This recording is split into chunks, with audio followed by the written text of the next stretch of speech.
Welcome to ABA on Tap, where our goal is to find the best recipe to brew the smoothest, coldest, and best tasting ABA around. I'm Dan Lowry with Mike Rubio, and join us on our journey as we look back into the ingredients to form the best concoction of ABA on tap. In this podcast, we will talk about the history of the ABA brew, how much to consume to achieve the optimum buzz while not getting too drunk, and the recommended pairings to bring to the table. So without further ado, sit back, relax, and always analyze responsibly.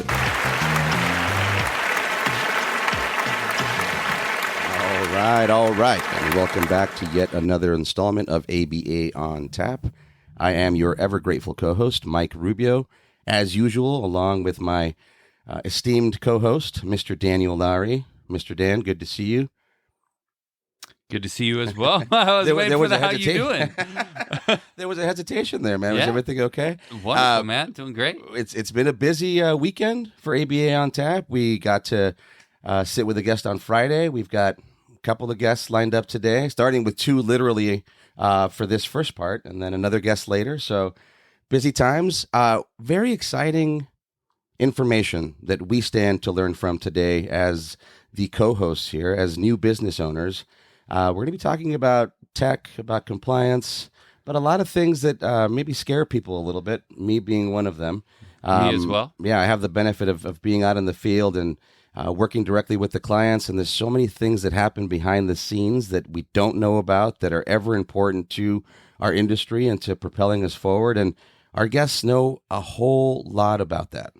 Super excited. Absolutely. I'm sure that's why everyone gets into the field, is to get into compliance, right? But as I've realized, we've realized, and myself and another one of our business partners, they do a lot of the back end stuff. This stuff is essential and can wreck your business if you're not aware of it.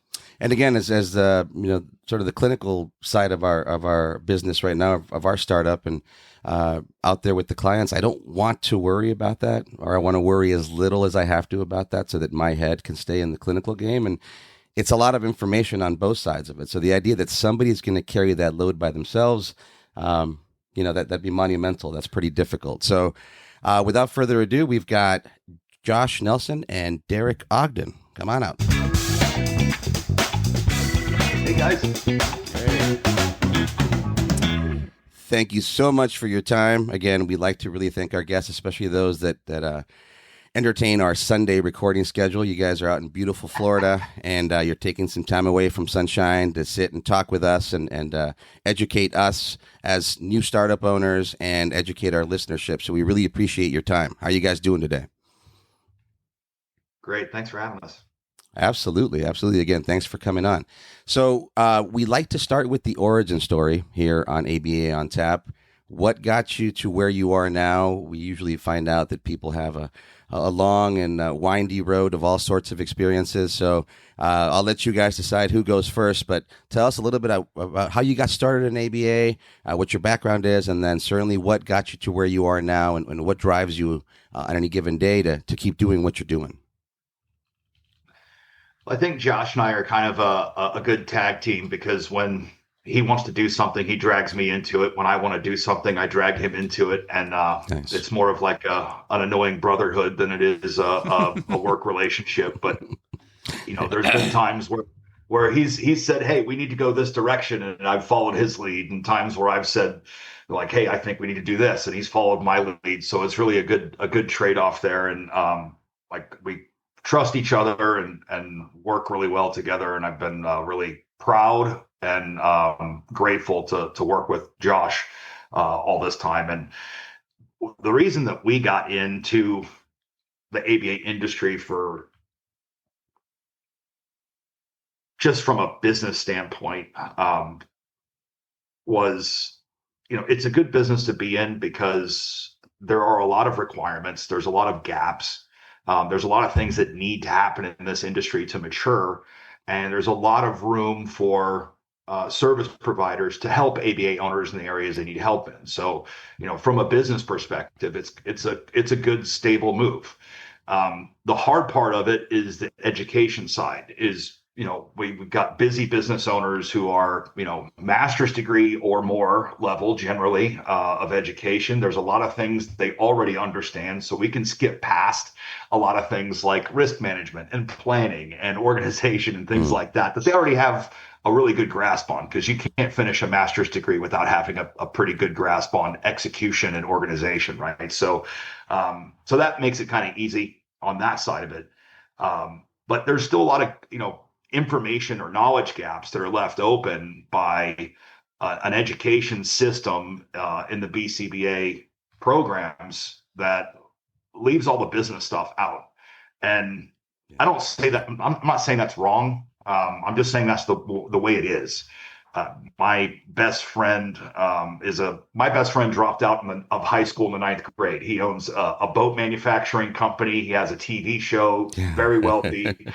His brother is a dentist, right? And this is the kind of guy who is even more successful. And my best friend Brian describes him as, Mike, the dentist, is me plus book smarts, right? So that's how he kind of describes his brother. And when Mike explained dental school, he called it's basically it's a master's in business administration, and then they teach you about teeth. Because when dentists come out of school, they generally go into private practice. Doctors don't get that education because they mostly go and work in hospitals. Sure. So you have this situation where dentists know how to run a business. They know how to set up their practices. They know how to put together a business plan, walk into the bank, get a big loan, get that loan paid back quickly. My Uncle Mike, we call him in our family, my best friend's brother, he built a 3-story, 4-story building and rented out all the spaces and, had this large medical complex that he built like when he was starting his dental practice. Right? So these are things that you can leverage when you have the business knowledge, the understanding of how things work that he actually got taught, right? On the doctor's side, there's 800 numbers that you can call. And for a wide range of different pricing plans, you can just have somebody find you a property, design your office, build the building, build your website, set up all of your infrastructure, recruit your medical administrator for your business practices, and put all that stuff together for you. So BCBAs are kind of stuck in this position where they don't get the education like the dentists do. The BCBA programs are set up to get the certification so that they can go work for a school, a hospital, another ABA company. But there's this whole void of how to set up your infrastructure, how to build your systems, how to develop this whole company out where it will actually work for you, instead of you just throwing yourself across all the gaps that occur in the business and using yourself as a patch all the time. And I think that's what really drives the owner burnout. Now, the reason we kind of got pulled into this was I have some family and friend connections to the autism community. And I was made aware about 2018, 2019, and a little bit before. My wife and I had been involved in the Autism Speaks fundraisers, and we have friends whose children have benefited from those programs in the schools and stuff in the area. And I was kind of remotely aware about, like the struggle for autism, like actually getting help when you need it, and what the local resources were. And as per usual, our local and federal and state governments are just not equipped to really understand what the needs are in this area where they can just solve these problems, right? So it's on private industry to figure it out. It's on, the small businesses to figure it out and fill this gap. And, we have an opportunity here to actually make it easy for people to find care when they need it. We have an opportunity for them to get quality care. And it's also an opportunity on the other side of that coin for BCBAs to go into business, start a company, be well organized, be successful, be profitable, and help people. Yeah. And that's the whole goal. Like us throwing ourselves into that gap and saying, here's the stuff that you're missing. Let's fill in all these voids and get you where you want to go. That is so awesome. I think back to my first company that I worked at, the one I actually met with you, and that was a massive ABA company, and one of the first ones in San Diego, and it was kind of pioneering, I guess. And you were in it before I was and saw more of the business side, so please chime in. But it was just so interesting because there was a point you left much before I did, but then I left. And I was like, it's really interesting that all of the decision makers are all clinical people. And they're smart and they know behavior and they know how to work with kids with autism. But that doesn't mean that you have any idea how to run a business. And they just kept putting more and more people who are effective working with kids with autism as decision makers. And you just saw the business. And this was before there were platforms like yours. And we'll talk about this, I'm sure, as we go forward. But I doubt there were any, how to run an ABA company because nobody even really knew what ABA was. So just made me think about that when you were talking about that, Derreck, that I spent so many minutes of my life thinking about what if that company had maybe a little bit better direction. And then I guess it kind of flip-flopped and private equity got involved and then it went super business. But that middle ground, like you talked about, just I think is so relevant. I think a lot of the struggles that we're facing now, a lot of the concerns we have about business models that we've been a part of, it all goes back to, say in California, something like 2012, 2011 as the insurance mandate was coming in. And I think you make a good point. We're all making that point. There's a lot of clinicians that didn't have any business acumen, but you saw an opportunity, right? You had enough math skills to see a reimbursement rate and say, okay, I can pay somebody this much and get this much per that hour. And then I think that's about as far as it went. And again, I think there was a lot of need for it back then. So really glad to see that you're doing that now. Let's take a step back here and let Mr. Josh Nelson let us know a little bit about where he came from and how you and Derreck met. The platform is yours, sir. Tell us about yourself. Yeah. So I mean, from the beginning, like during the pandemic, I was actually a waiter at a restaurant, and they closed everything down because of COVID. Yeah. And so I was out looking for a job and stumbled upon this one, and I was just supposed to be like a sales guy and just like calling on the phone, and then it just kind of like turned into what I'm doing today over the past like 3.5 years. And it was kind of like a crash course on sales, crash course on marketing. I was like learning on the job very quickly. And fast forward a little bit, when we got into ABA, we saw all these issues, and we were part of like a worldwide IT peer group. And of all places, the group was on Facebook. And I was like, this same thing should exist for ABA. And so that's where we start. That's where the name ABA Business Challenges came from for the Facebook group. And in the beginning, it was really just a way for us to have like a meeting place. And we figured, most of the people that are in ABA are probably on Facebook. We had like 20 people in the group when we went to the CR Unite 2023 conference. And we're just telling people like, hey, join our Facebook group. We're trying to help you overcome business challenges. Fast forward to today, we have over 10,000 members.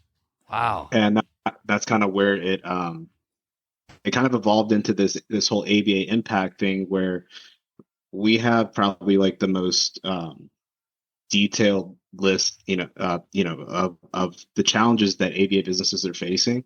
And, we've analyzed that, and that's where we bring in other subject matter experts, where we find people that can solve those challenges. Like, and most of the time it's not us. Like, most of the time it's not us going on those live streams and talking about what we know.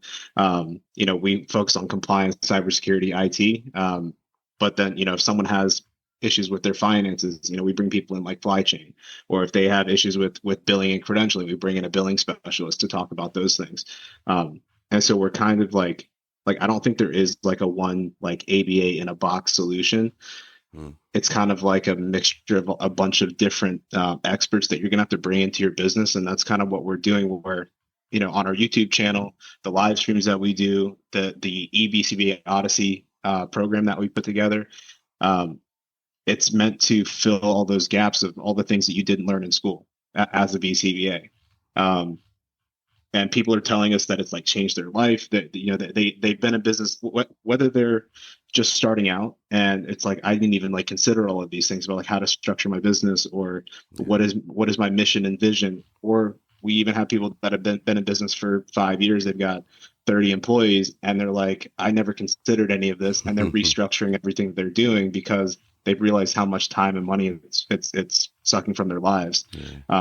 So that's kind of how we got to where we're at today. And like now we're really trying to have a positive impact on the ABA space through this program.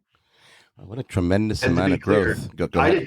I did not have a job listing out. Josh walked up to me. We knew each other from around town, and he walked up to me and said, "Hey, I want to work for you." I said, "Okay, well, if you want to do it, I've got this idea."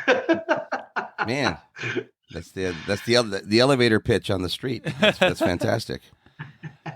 Question for you, Josh. So I want to go back to something you said earlier. You said you were you started working with Derreck, and you were kind of in the IT space, and then you saw the need for ABA support in the Facebook group, so you kind of jumped on that. How did that come about? Because like, where did that transition come? So you're IT, and then how did ABA get into the mix there? So we were working with an ABA company in South Florida, and we were helping them with their IT, cybersecurity, and compliance. And then where we differ a little bit from other IT providers is that when we partner with one of our clients, we call it partnering because technology is part of pretty much every area of a business these days. So whether it's finance, staffing, billing, like whatever it is, we're usually part of those conversations, because if you implement something that breaks something else that's working, like, usually we're the ones that have to go in and fix it. So we try to be proactive about it. So when they're looking at different software or different providers, we're part of those conversations. So during those conversations, we started to uncover a lot of common challenges in ABA. There were two companies that we were working with. One we were doing an assessment for, one we were actually providing their IT support for. And between the two companies, we noticed issues with billing, like getting paid on time. Imagine that.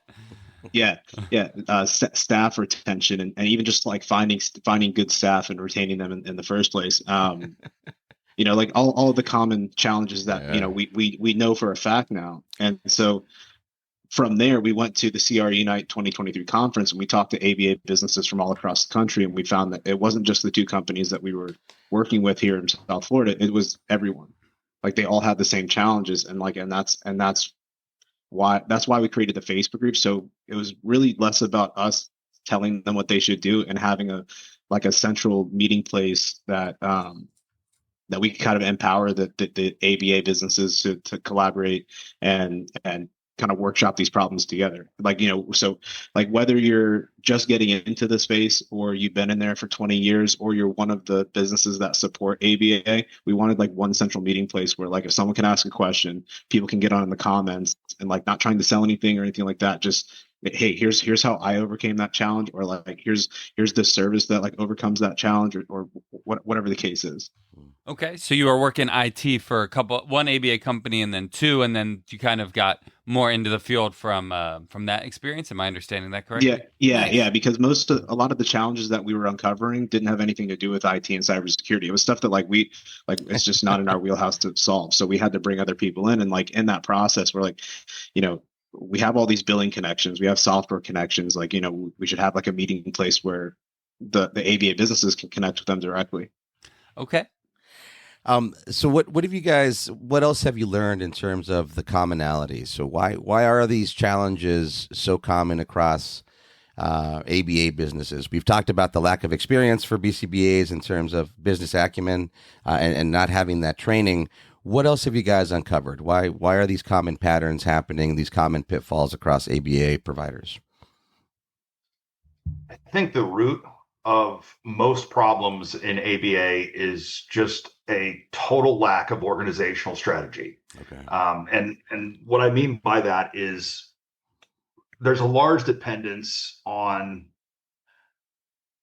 past experience, and there's also a large dependence on outside expertise. right? And those two things together end up kind of causing a lot of train wrecks within the operations of a lot of businesses, right? So, and coming from, picking up where Josh left off on, I'm a business broker also. I've had several different businesses over the course of my life. So when I get involved with a client and they're trying to do something new, or they're trying to, grow their business or scale their business, I've been getting pretty deeply involved with those companies since 2004, 2005.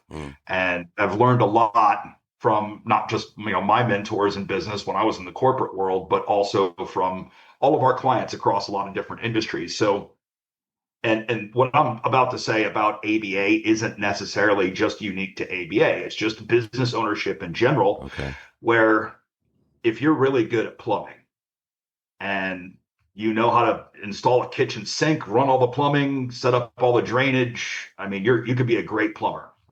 Being the greatest plumber on the planet does not mean that you're going to be any good at running a plumbing company. Yeah. And the reason is it's a completely different skill set.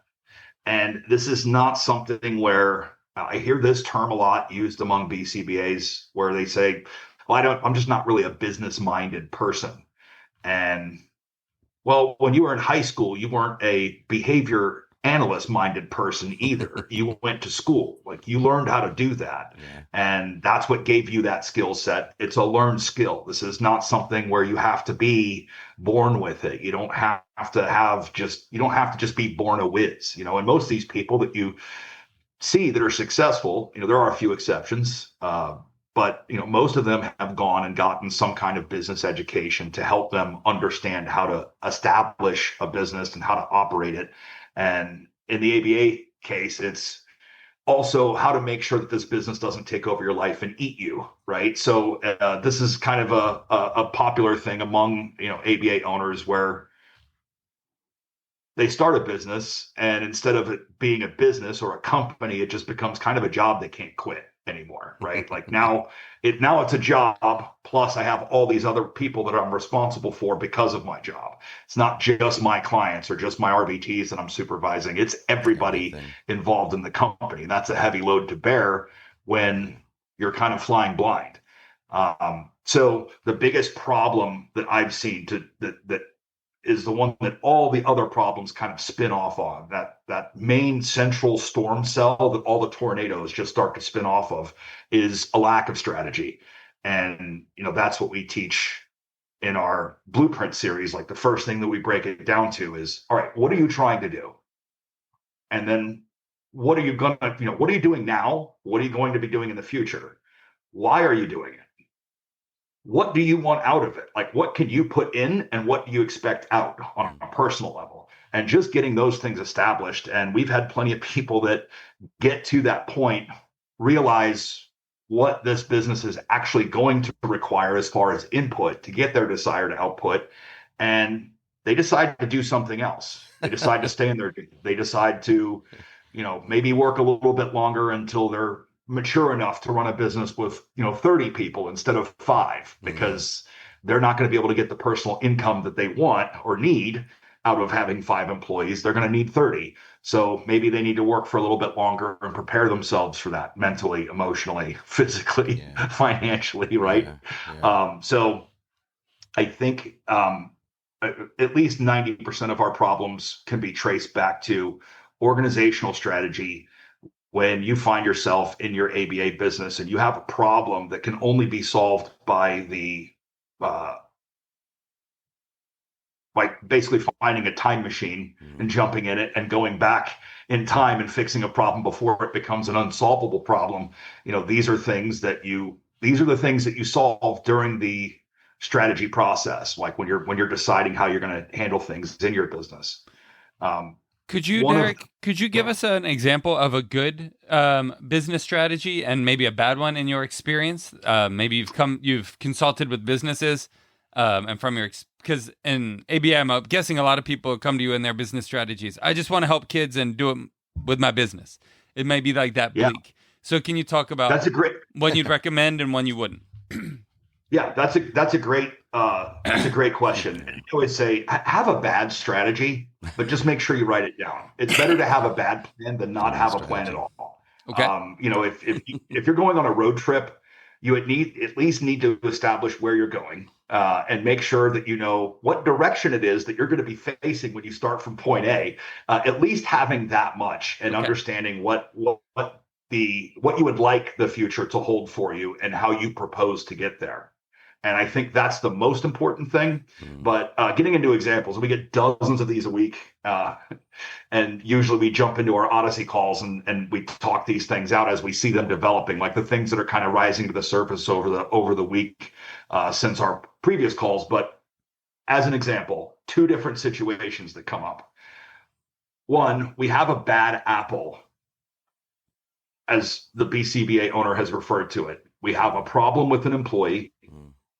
And this employee is not following procedure, or maybe they're spreading rumors about other employees. It's bad for the culture. They're dragging the entire culture down. It's causing a higher rate of turnover, which then turns around and adds more stress into the business. Or we have a situation where we've got our rock star employee and we lean on them hard and we're dependent on them, right? You're people that you feel like are so close to you that they think exactly the same way that you do. And those are the people that can really pick up your slack when you're pulling yourself out of working in the business and maybe going to work on the business, or maybe taking your family on a vacation. Like, you have this person in place to handle all that, right? And they're kind of your buffer, right? And these are both the same problem. If that superstar employee leaves, a part of your business's brain walks out the door with them. And it's the same situation with the bad apple, right? They have systems and things that they're doing in their head, right? Or a certain amount of your company's capacity is riding on them being present. So if the rockstar employee removes themselves, or you have to remove a bad apple, it's both the same problem. Right. Interesting. And yeah. Like this is two examples on opposite ends of the spectrum that both come back to organizational strategy, because you don't have those systems documented. You don't know what they're doing. You don't have any visibility into how they're doing things on a day-to-day basis in many cases, whether it's a technical role like billing, or doing the schedule, or handling your intake procedures, whatever those whatever those systems are. If there's no documentation for them, it means it lives in someone's head. And when they go, for whatever reason, whether they're a bad apple or a rock star, that's gone. Your business is in trouble, right? So the organizational strategy is really as simple as, and this is what we do for free in our foundation course. It's just going through, again, the justification for the business, what you expect to be able to put in, what you want to be able to get out, and where you're going. And then structuring the business so that you have a place to plug your systems into. So we see a lot of people that will go and purchase documents from somewhere, handbooks or procedure packages or whatever. That. They go and buy this stuff, and then it has nowhere to live. And there's a lot of problems with that. That kind of process of purchasing someone else's documentation to go into a business that you're supposed to be designing and it's supposed to be yours, but now we're using parts to someone else's machine that maybe might not necessarily fit or be compliant in our state. There's a whole list of issues with that. But not having a structure where you can actually plug that stuff in is a problem. And then this leads to the recurrent problems, right? The ones that are just popping up every week. And I call it the structure loop, right? You don't have a structure. You don't have a place to plug in your systems where they stay and they live, where they can have something sticky to hang on to, and where everybody knows where to find them. Everybody knows how communication flows in the company. Everybody knows if something needs to be updated, this is how it gets updated. If you don't have that built into your system, it's not only unscalable, it's unsustainable. Like, eventually the chaos that grows from when you start will continue to grow with your business at a faster rate than your profit will. So your chaos will outrun your profit every time. Interesting. Wow. I'm sorry, brainstorming as he's talking, just thinking about our company. Thank you, Derreck. That was really interesting. Interesting Yeah, parallel. and one, Yeah, go ahead, Josh. yeah, one thing, like, just from growing up, I in the past, I've worked at coffee shops, and at Starbucks, you can plug anybody into a Starbucks job because they literally have booklets behind the counter that walk you through how to make every single drink, different sizes, how to run the machines, and all that kind of stuff.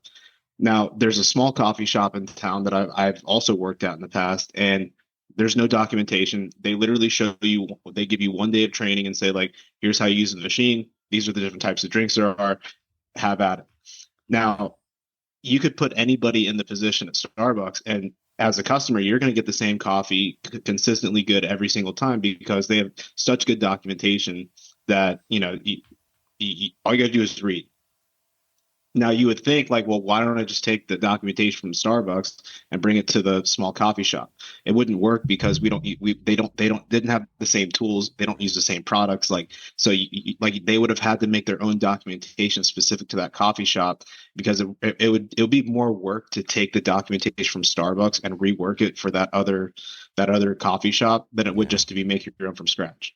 So it's like the same thing with ABA companies where, like, don't go buy policies and procedures and templates and all that stuff from like other companies because you're going to have to customize them so much to fit your business that you might as well just made them from scratch yourself, especially with ChatGPT now.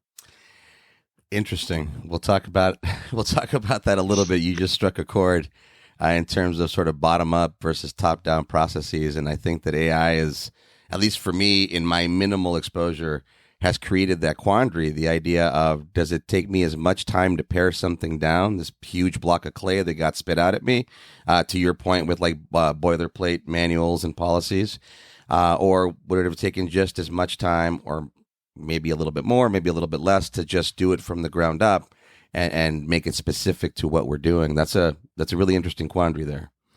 So it sounds like kind of what you're saying is like almost a standardization of practice, making sure that everybody kind of knows how to do everything so that if somebody leaves, they're not leaving a big chasm.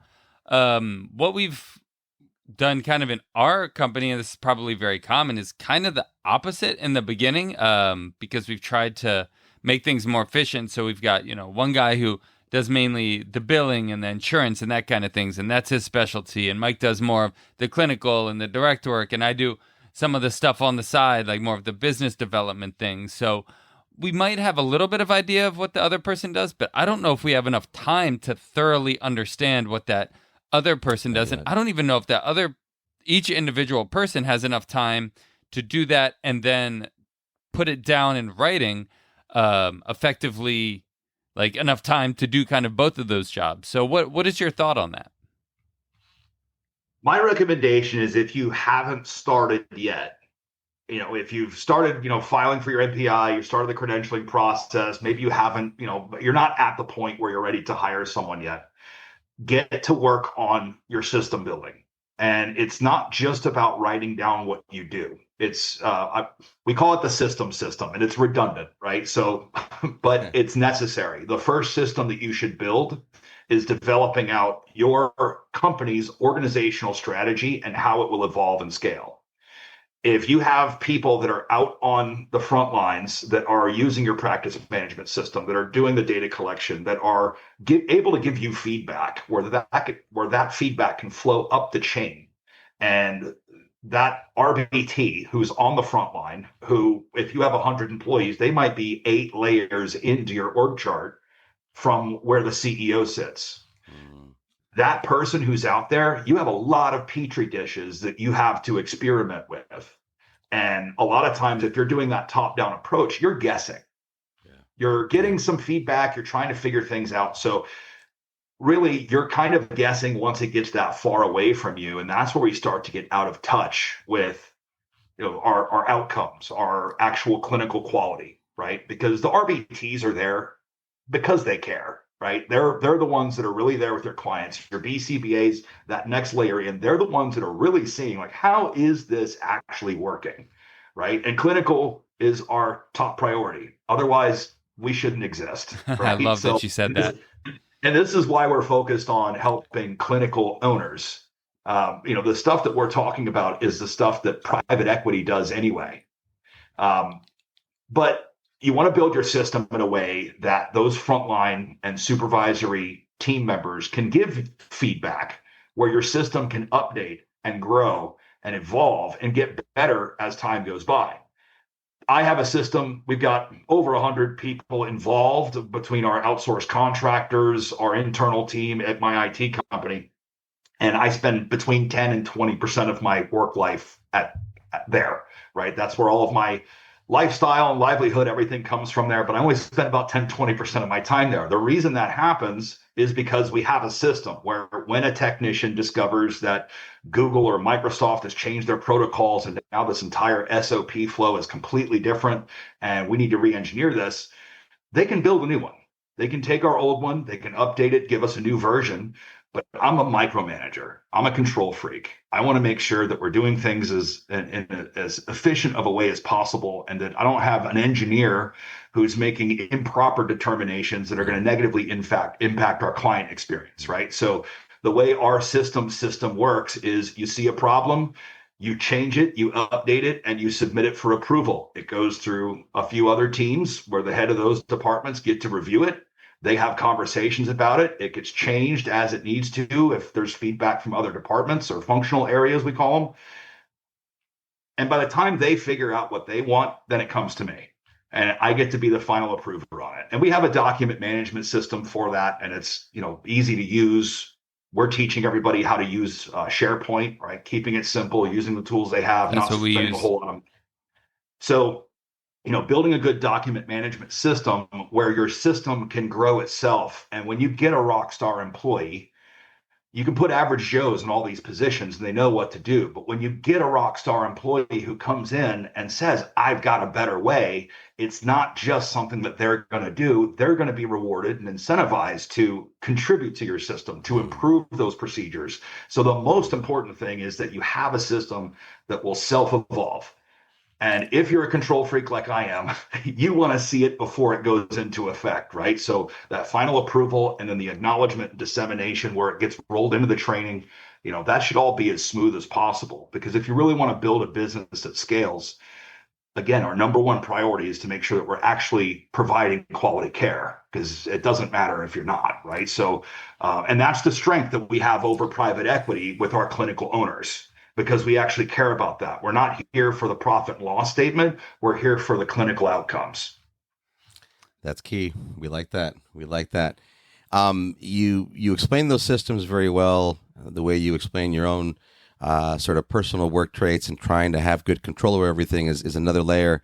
Do you ever run into companies that can you overly document? Do you ever see people just do too much and then those documents are meaningless, or it's too much to muck through? Is that a possibility too? And how do you warn people against that? I think good tagging and searchability, and the way that we structure our document management system is that nothing goes into effect without the CEO, owner, founder, whatever their title is in the company, putting it into effect. Some people, once they start to get big, they want to hire or at least create a role for document control administrator, where that's somebody who's looking and making sure that there's not already an existing document for this, right? And how do we manage our documents library? How do we make sure that things don't get changed without authorization? How do we make sure that everyone has access to everything they need to have access to and no more? Right? That nobody needs to see everything in your company. How do we protect our intellectual property? Right? I recommend people copyright every policy and SOP they put out. Right? And if it's your intellectual property and you're creating it, and then if somebody wants to go start their own business and they've been there for 10 years and they say, hey, I'd love to use your documentation for this. Like, you can decide at that point if you want to let them use it, but it needs to be protected. It needs to be yours. Permission needs to be asked if a part of your business infrastructure is going to be used outside of the business. But I think the biggest challenge with the too much documentation is just not setting it up where it's cataloged properly and not having that process in place that is your system, right? A lot of people will just start to create SOPs. They'll start just dropping them in the folders, and we'll put them in all company. We'll put them in our SharePoint site that everyone can see just so everybody can reach it. But your scheduling person doesn't need to know the process for submitting payroll. Your RBT doesn't need to know the process for scheduling or how things get prioritized or payroll, right? So having that separation of duties where everything is separate and people have access to what they need to have access to, and you can plug people into roles as you need to, and have that role pre-made. It's already pre-baked, right? It's the difference between baking a cake from scratch or breaking out a box of Betty Crocker and reading it on the back of the box like I have to do, right? Like that's what I need. You don't have to have a degree from MIT. You don't have to be Emerald to figure out how to make a batch of cupcakes with my 6-year-old daughter because you've got the Betty Crocker box here taking you through the whole process, right? So like that's how you want to build your systems. You want to be able to bring in average Joes. This ends up affecting your ability to recruit. This affects your ability to retain people because you're going to be more comfortable in a job when you know what you're supposed to be doing, you know how to get rewarded for doing a good job, you know what your KPIs need to look like, you know everything about your job from the first day.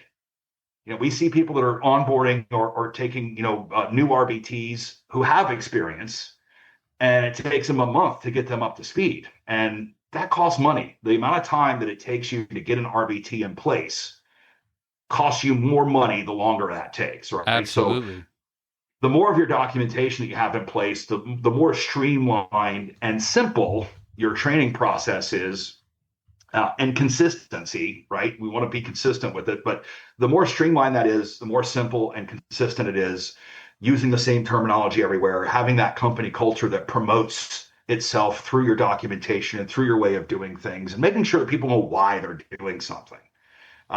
All of that being built in is important. And if you can reduce the cost of turnover and then reduce the reasons for turnover, that's 2 wins in the same column, right? And this is something we're going to have to deal with. It's not a bug of the business that RBTs leave. It's a feature. Like it's just something we have to deal with. It's not like it's a problem with our company. It's just part of the business. We're hiring people that are 19 to 25 years old generally. I went through 5 nannies in the first 3 years of my daughter's life because we were hiring young ladies to come in and help us take care of my daughter. We're friends with all of them. We've gone to their weddings. We've showed up to their college graduations. They're amazing people, every single one of them. But, Lauren got married. Or Lauren went to college. Hunter got married. Like everybody is in this transitional time of their life, and they're going off and doing their own thing. So just understanding that this is going to be part of your business. You want to keep people there as long as you can, and you want to make sure that when they do leave, that transition process is as smooth as possible. It's an interesting point. So the idea that these are I guess to use the word transient situations for RBTs, young professionals. And then the bigger point there is that if your systems aren't in place and they're in disarray, that's only going to add to that transience. And then that affects the continuity of your services. And now we're back to compromising what we do, which is the clinical service. And that I like the way you explain that, because it is very easy to look at. I mean, the RBT is a tough position. And it's easy to look at systems and see how they might affect that turnover. And I think you make a very important point. It's a transient time of life for these young professionals as it is. You expect them, even if they're rock stars, to then go to graduate school, to go do something else. If they're really good at what they do, somebody's going to offer them more money. Of course, they're going to take that up and make a little bit more change per check. So I've never quite thought of it that way in terms of, I guess I have in terms of the systems, but just kind of looking at it as an overall transient time of life for these young professionals. I think that's very important and really highlights how much more organized your foundational systems need to be to ensure that retention. And how do you juxtapose that? Because you kind of talked about 2 oppositional things, right? You talked about the importance of retention and the importance of having qualified staff that's happy. And then you also talked about the fact that the transient nature of the RBT position. And that's why I left the big company that I talked about earlier. I was the trainer there for 10 years, and it went from me training a week in person with these individuals to me training over iPad to me sitting and watching them in a room getting trained by an iPad. And I was just like, this is ridiculous. And the turnover, probably 60% of them wouldn't make it 3 months because they had no support. They came, they saw an iPad for a week. They were like, okay, these will be your supervisors. They maybe never saw their supervisor. So I sat down with, I don't know what her position was, but I wrote a letter to the highest person that I knew who to write the letter to, basically literally breaking down saying, we're investing this much money over weeks.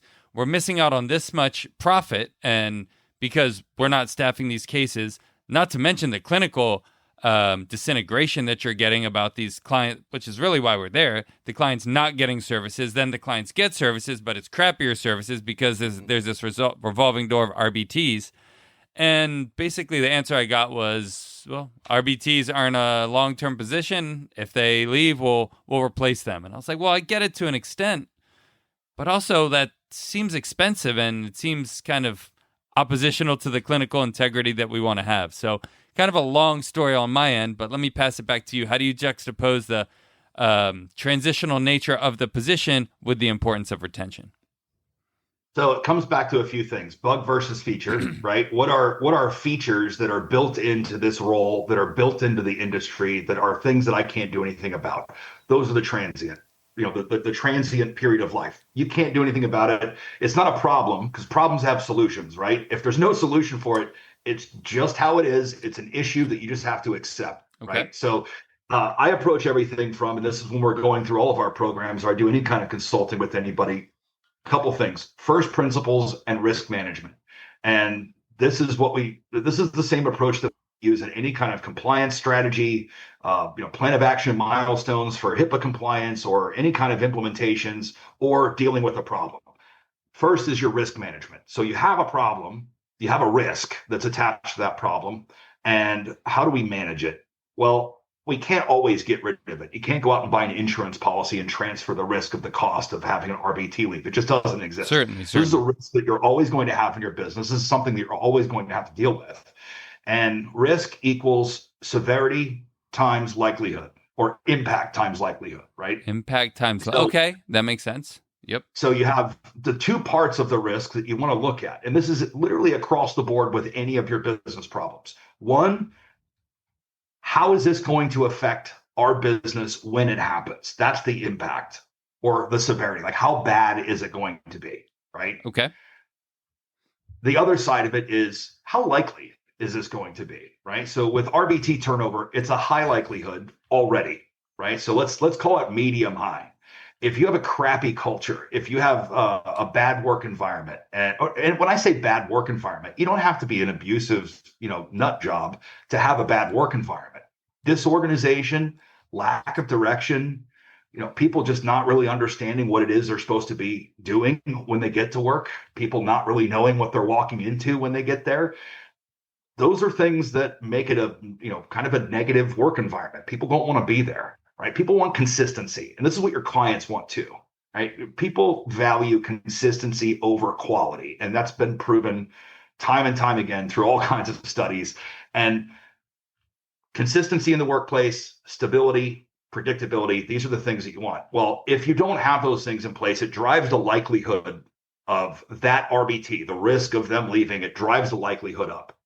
The other side of this is the impact. So you look at what's in that likelihood column and you do what you can about what you can actually affect.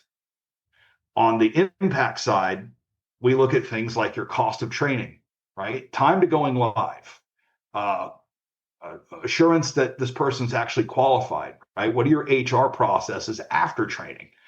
How are you following up? How are you going through the probation period, making sure that they are supported, not just that they feel supported, but that they are supported through that process, and that they have a way to, again, feedback when somebody feels like they are part of the system and that they have some level of control and that they're heard when they speak. That's something that is going to decrease the likelihood of turnover right there, just because they feel like they're actually part of something and they're not just another cog, Yeah.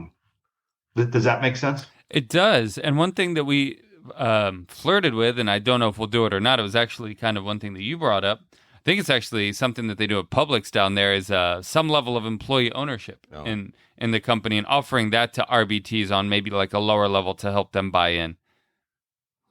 We'll see. We're nowhere close to that. No, we want to get our RBTs RBTs consistent pay. That's the bigger challenge there. I think that industry faces too in their models. Go ahead. But ownership isn't always just owning stock in the company, right? And when we start developing out our system maps with our ABA companies, and we're going through either they're going through the blueprint course or we're consulting with them, we always go back to first principles, right? So you have your risk management I mentioned, but also first principles. Why does this thing exist? Like, if you can't explain to me why you're doing this thing, you probably shouldn't be doing it. And this is how we did it at the last place I worked, is not an appropriate answer. Or, I don't know, this is just the way I decided to do it. And We don't remember. Or that's how we've always done it. I hate that one. Right. Like, this is how we've always done it, right? So you want people thinking about, and even your frontline employees, right? And this is where I'm circling back to what I was talking about earlier, bad apple versus rock star employee versus average Joe. Your average Joe should be able to come in and do their job.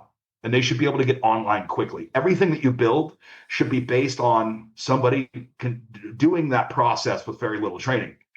But your rock star employees, where they really get to show their rock starness, is when they actually start contributing to the system, right? When they become that star contributor, where they're coming in with ideas and they have the first principles justification for it. They understand how your whole flow works.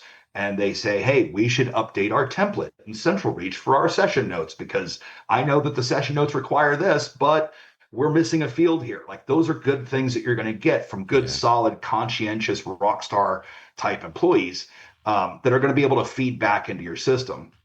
But the first principles side of it is, there's a lot of that previous justification. The consultant told me to do it this way, or I, bought the package of forms and procedures, and this is what was on, right? So we want to make sure that we're actually focused on the things that are actually necessary for our business, not just for someone else's, because I always say there's no special snowflakes, because you're all special snowflakes, right? Like, they're all completely different, but you're the same in that fact as well, right? They're all different.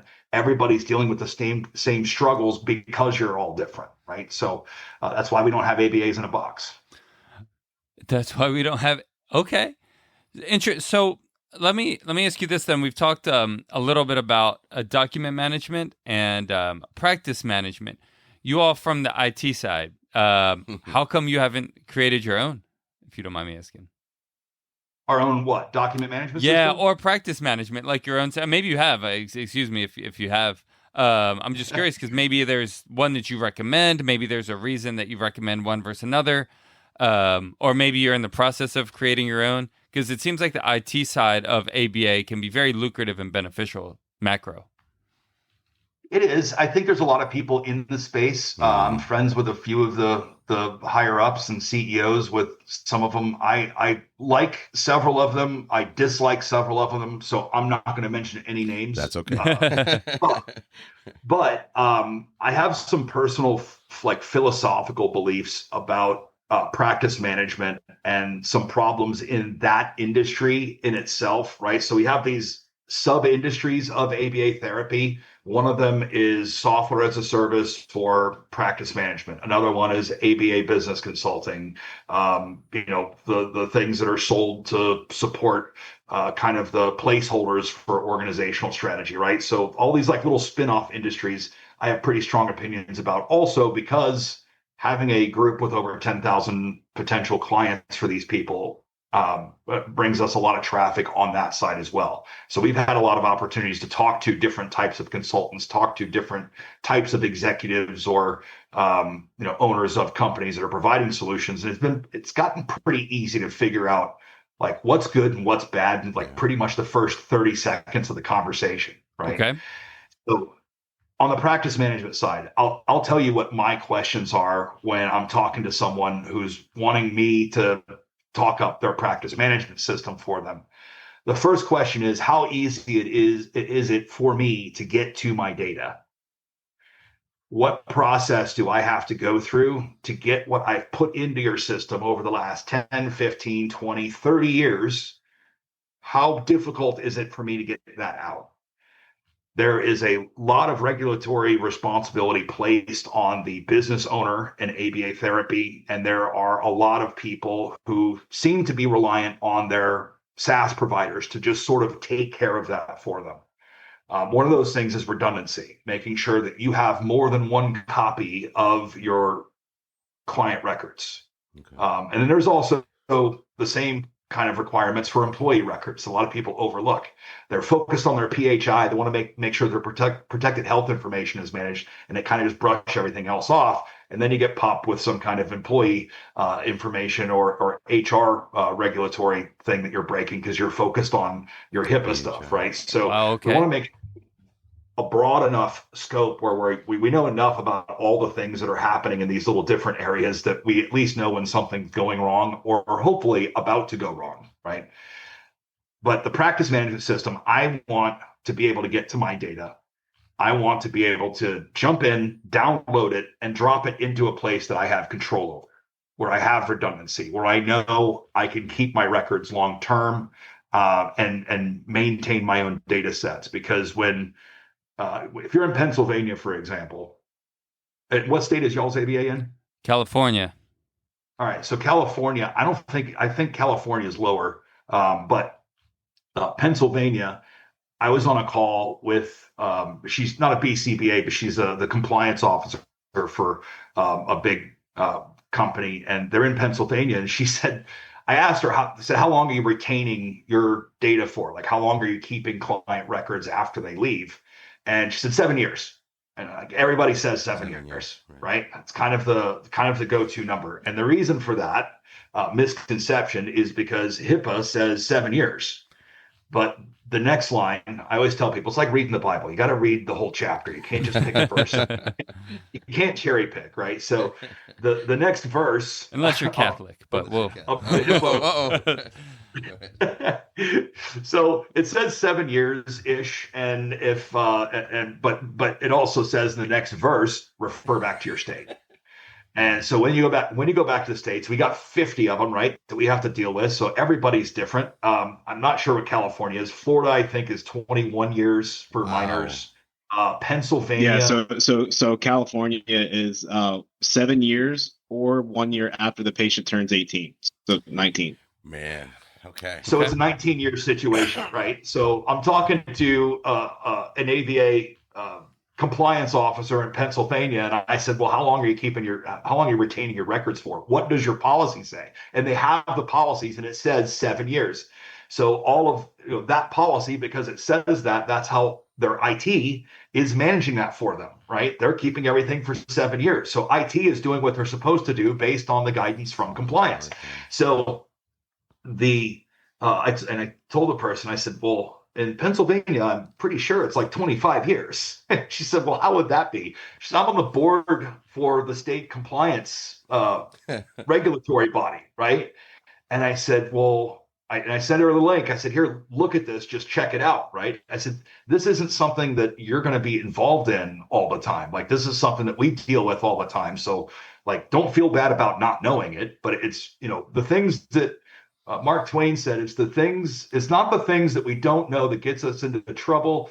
It's the things that we know for sure that just ain't so, right? So, just knowing for sure that it's 7 years, that's what gets us into trouble. It's not the fact that we don't know that it's actually 25, because the way a lot of the states read, and I believe Pennsylvania reads this way, is, it's either 7 years, or if it's a minor, 7 years after the age of majority. So we got 18 plus 7. So little Timmy Smith comes in and does works with your RBT for 6 months, and then they move to a different town, right? And Timmy is 3 years old.